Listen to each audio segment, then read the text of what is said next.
இந்த கடையை வச்சோம்னே நான் கோடீஸ்வரன் ஆகிறேன்டா.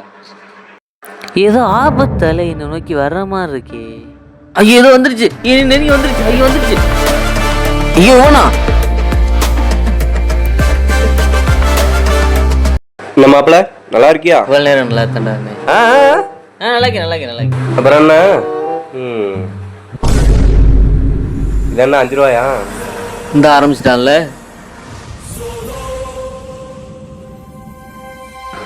இது என்னடா 2 ரூபாயா? ஏன்னா ரொம்ப சின்னதாக வச்சிருக்கேன். என்ன கடை ஜாமான் வச்சிருக்கேன்? காசு கொடுத்தாங்க கூட இவ்வளோ கம்ப்ளைண்ட் பண்ண மாட்டான்டா. முறுக்கு டேஸ்ட்டு ஒன்றும் அவ்வளோ உரப்பில்ல. டே கம்முடா, அதையாவது விட்டு வைடா. கம்மா என்ன இவ்வளோ யோசிக்கிறான்? பரவாயில்ல, பிள்ளைங்க கேட்டுச்சு ஒட்டுறதுக்கு. நான் கடை ஆரம்பிச்சது தப்பு இல்லடா, ஆனால் உங்கள் முன்னாடி ஆரம்பிச்ச மாதிரி அதான் தப்பு.